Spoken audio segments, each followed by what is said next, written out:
L'amour est une chose étonnante. L'amour se manifeste plus que tout dans notre comportement à l'égard des autres, dans nos pensées à leur sujet, dans nos paroles à leur sujet et dans notre comportement à leur égard. C'est facile d'être bon envers les gens qui sont bons envers vous. Ce n'est pas si facile d'être bon aux gens qui ne sont pas bons envers vous. Maintenant, je ne suggère pas que vous cédiez et que vous laissiez quelqu'un qui abuse de vous abuser de vous. Mais je sais que beaucoup d'entre vous ont écouté mon histoire avec mon père et ce que Dieu a exigé que je fasse plus tard dans la vie. Comment Dieu m'a demandé de l'amener avec ma mère à Saint-Louis et m'occuper d'eux jusqu'à leur mort. Et cela impliquait de l'argent et des efforts. Le Seigneur a dit, je veux que tu leur rachètes une maison et les installer près de toi. Occupe-toi d'eux. Non, mais oh mon Dieu, j'ai commencé à réprimander le diable. Il n'y a pas moyen que ce soit de Dieu.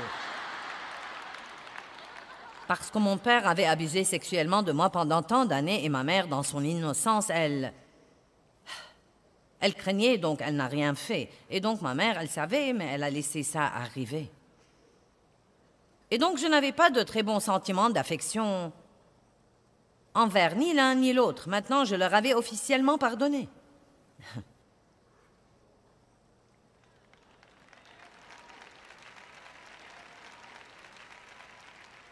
Mais Dieu voulait me prendre à un niveau plus profond. Et peut-être que Dieu essaie de prendre certains d'entre vous à un niveau plus profond parce que vous avez besoin d'entrer dans le niveau le plus profond de la guerre spirituelle. Peut-être que vous dites tout le temps, je veux que le diable me fiche la paix. Et que Dieu vous a envoyé ici pour apprendre à faire ça.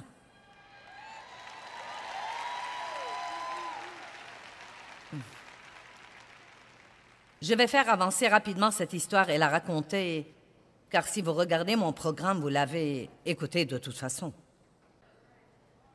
Mais j'ai espéré que Dave me dirait de ne pas le faire. Parce que ça coûtait beaucoup d'argent. Et Dave était conscient de ce que mon père m'avait fait dans mon enfance. Il a dit, si c'est de Dieu, tu ferais mieux de le faire. Donc nous sommes sortis, nous avions pour but d'acheter la maison la plus bon marché. Non mais nous avons vu des maisons mobiles, nous avons vu des maisons mobiles rouillées. Et...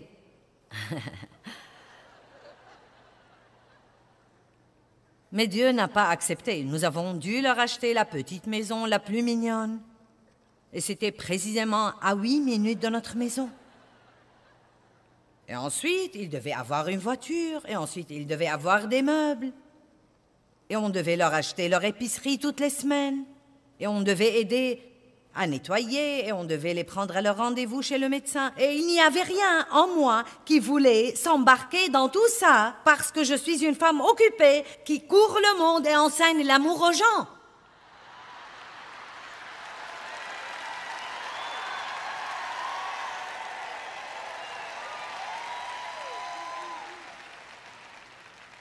Je n'avais pas le temps de faire ce truc d'amour.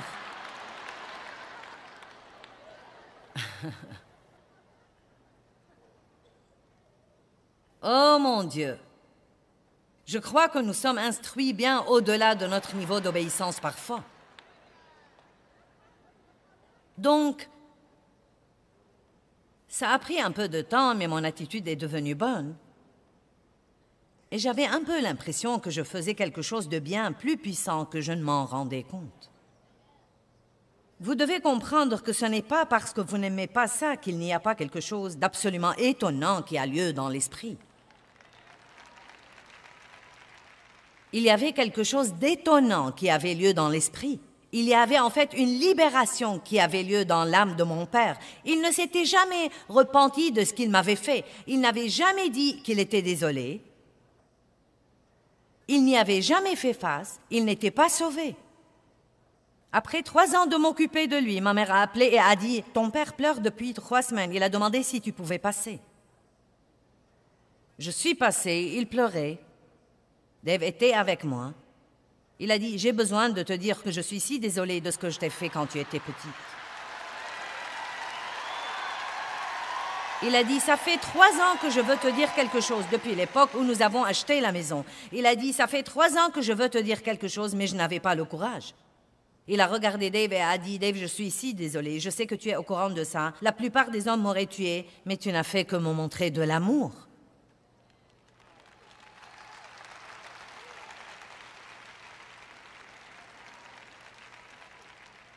Eh bien, j'étais si heureuse pour lui pour avoir pu dire ça. Il avait besoin de le dire plus que je n'avais besoin de l'entendre. J'ai dit, papa, veux-tu donner ta vie à Christ maintenant et être sauvé? Il a dit, oui, certainement que oui, oui.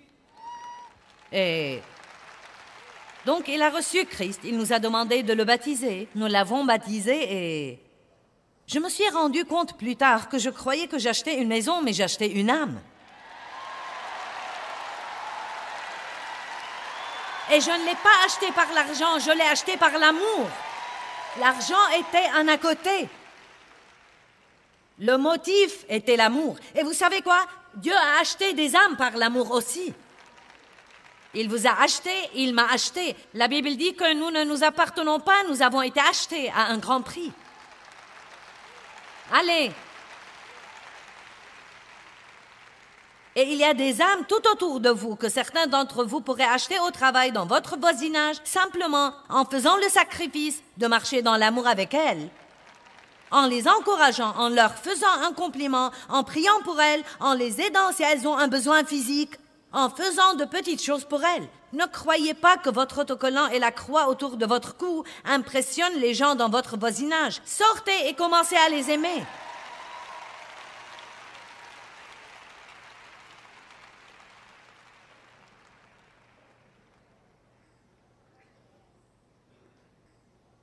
Et faites-le exprès. N'attendez pas d'en avoir envie. Faites-le exprès. Eh bien, et moi alors? Dieu s'occupera de vous. L'amour est toujours un genre de don. Car Dieu a tant aimé le monde qu'il a donné son Fils unique, et ce qu'il a de mieux. J'aime ça. Le don devrait nous coûter quelque chose. Notre don devrait parfois en arriver au point d'être un peu coûteux, un peu inconfortable. Jésus a souffert sur la croix. C'était un endroit de sacrifice. L'amour veut toujours dire le sacrifice. Le saviez-vous? Le véritable amour vous coûtera quelque chose. C'est pourquoi les gens ne le pratiquent pas. C'est facile d'en parler, mais le pratiquer exige un sacrifice. Ça prend du temps. Il faudra vous humilier bien des fois, surtout quand vous entrez dans le domaine de faire quelque chose pour quelqu'un que vous n'aimez pas. Il faut faire un effort pour aimer les gens. Vous tous qui avez apporté les articles que nous vous avons demandé d'apporter pour les pauvres ici à Detroit, vous avez fait un travail si phénoménal, non mais vraiment phénoménal. Je suis stupéfiée entre vous et les églises qui ont participé. Cela devrait dire des choses majeures à la ville.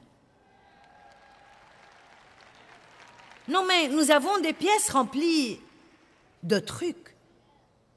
Ça a demandé un effort, ça a pris du temps et ça a pris un peu de votre argent. Mais je peux vous garantir que vous êtes aussi un peu plus heureux au tréfonds de vos cœurs que vous ne l'auriez été si vous aviez pensé « je n'ai pas le temps pour ça ». Un autre peut le faire. C'est ce que nous pensons beaucoup de fois. Cela vous coûte. Vous savez, il y a une époque, et je veux que nous regardions ça dans 2 Samuel,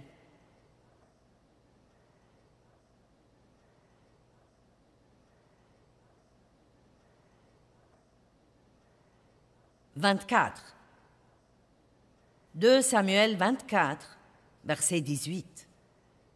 C'est un temps de se lever de vos sièges et d'acclamer.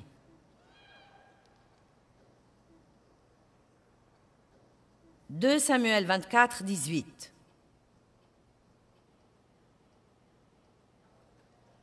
Un fléau avait frappé dans le camp parmi les Israélites à cause de quelques domaines de désobéissance. Et David voulait savoir ce qu'il pouvait faire pour arrêter le fléau.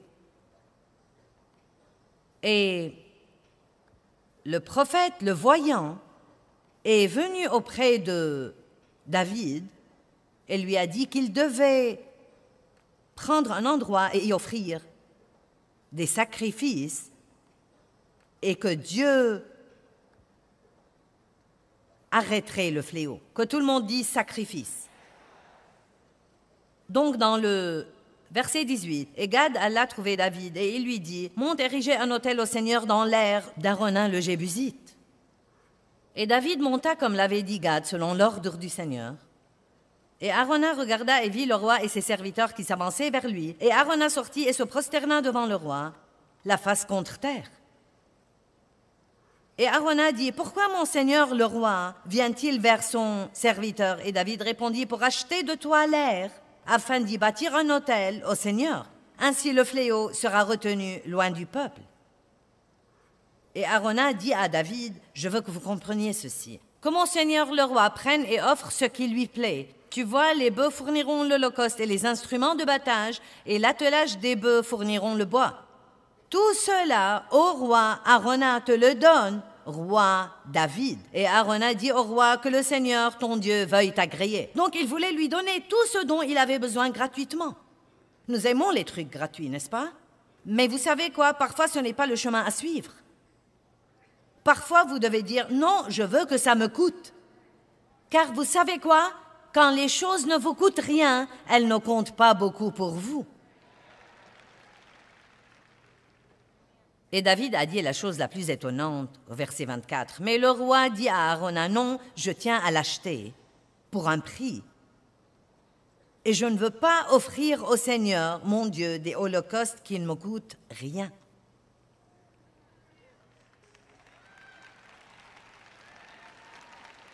Donc l'amour est un sacrifice.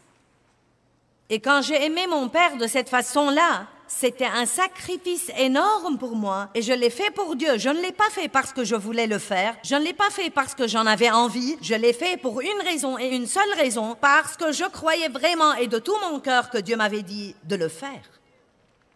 Et ce sacrifice, je le crois de tout mon cœur, nous a ouvert le niveau suivant dans ce ministère et nous sommes allés à un autre domaine d'être capables d'aider beaucoup plus de gens dans le monde entier.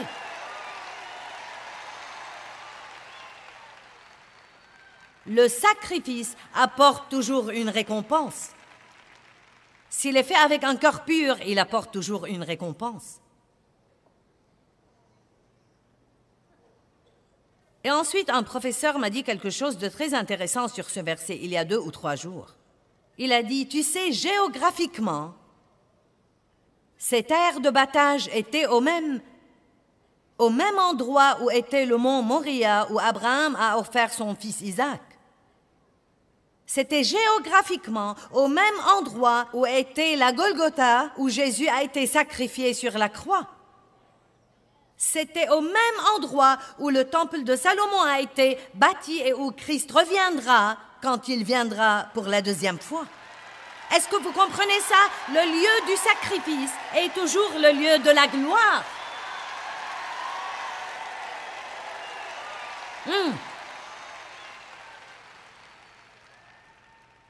Ce sacrifice que Dieu m'a donné la grâce pour faire est aussi une des gloires les plus grandes dans ma vie.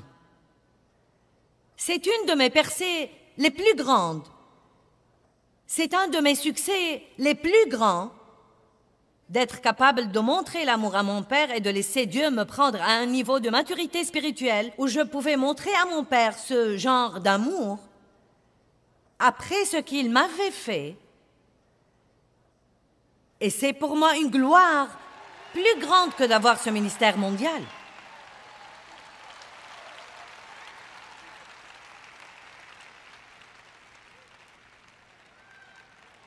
Nous devons comprendre aujourd'hui qu'il n'y a pas d'amour sans un genre de sacrifice. Même si vous prenez 1 minute pour appeler un ami que Dieu vous met dans le cœur d'encourager, c'est un sacrifice.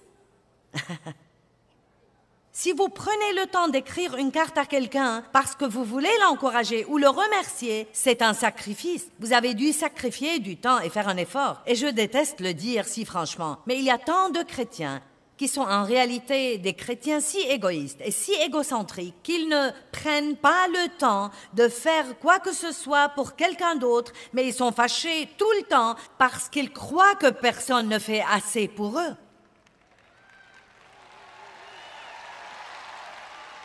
Et il est temps que nous passions au niveau le plus élevé de la guerre spirituelle. Vous savez quoi? Si votre marche dans l'amour est ardente, embrasée, brûlante, non mais vous allez effrayer l'enfer.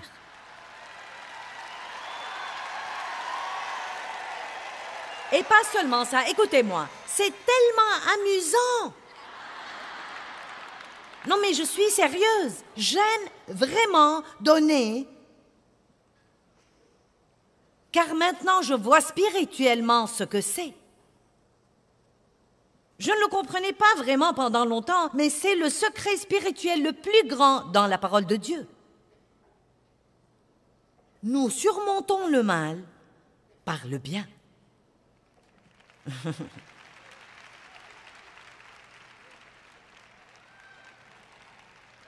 Et toujours, quand vous donnez, cela vous revient toujours. Le don est une belle chose. C'est une des choses les plus belles que nous puissions faire. Et écoutez, Dieu n'a pas besoin de votre argent. Il possède tout, mais nous avons besoin de donner. Numéro 1, c'est un des moyens dont nous combattons l'avidité. Et l'avidité est une chose très dangereuse. La Bible dit « Gardez-vous de l'avidité et de la convoitise ». Donc, donner une partie de tout ce que Dieu vous donne est un moyen de combattre l'avidité. Mais d'un autre côté, Dieu vous surprend, car quand vous faites ça, il vous donne davantage. Vous devez donc continuer à donner pour pouvoir combattre l'avidité. Amen? J'aime donner. J'aime mettre des sourires sur les visages. Vous n'aimez pas faire quelque chose de gentil pour quelqu'un et le voir sourire? Faire des choses pour les gens, être gentil avec les gens, être patient avec les gens, est l'ingrédient le plus important dans l'amour. Regardons Romains 5, 17. Car si par la faute, défaillance et offense, d'un seul la mort a régné par lui seul, à plus forte raison ceux qui reçoivent l'abondance de la grâce imméritée de Dieu et du don de la justice, qu'il aimait dans une condition juste devant lui, régneront-ils comme des rois dans la vie par un seul homme, Jésus-Christ le Messie, loin. Dieu veut que vous régniez dans la vie comme un roi. Il vous a donné la puissance et il vous a donné l'autorité.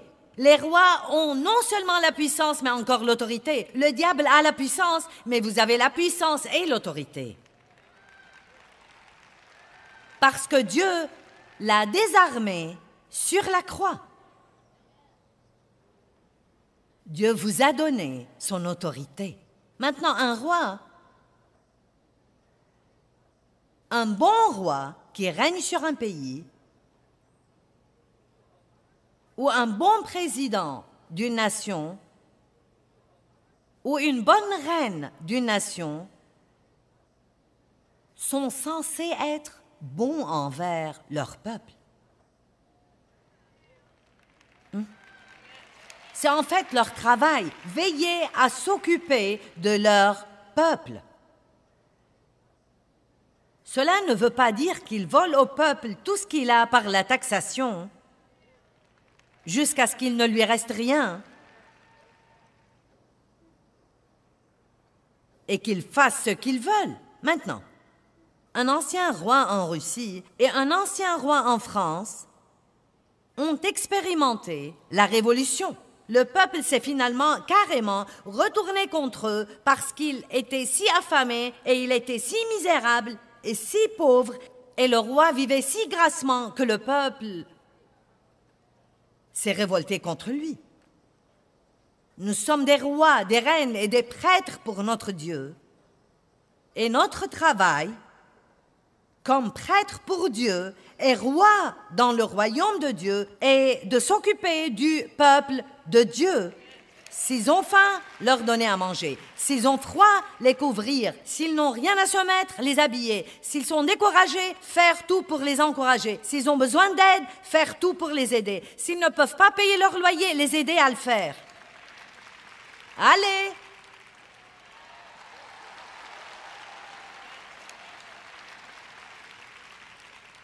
Eh bien, nous sommes là pour ça. Acte 10, 38. Voyez comment Dieu a oint Jésus de Nazareth du Saint-Esprit et de force et comment il allait de lieu en lieu faisant du bien. Wow! Qu'a fait Jésus quand il était ici? Il se levait tous les jours et prenait un petit poisson avec les garçons. Et il allait en tournée avec eux. Sortons et soyons bons envers quelqu'un. Parfois, il leur prêchait l'Évangile, il ressuscitait les morts, il leur donnait à manger. Parfois, il multipliait les poissons. Et Acte 10, 38 dit qu'il allait de lieu en lieu faisant du bien. Waouh, waouh, waouh!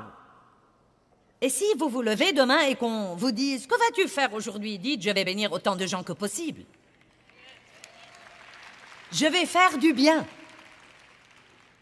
Vous dites « Eh bien, j'ai des problèmes bien à moi. » Eh bien, c'est toujours la réponse qu'on a, n'est-ce pas? Eh bien, j'ai des problèmes et j'ai confiance en Dieu. J'espère en Dieu et rien n'est encore arrivé dans ma vie. Psaume 37, 3, et je suis sur le point de clôturer. Ce devrait être illégal de s'amuser autant.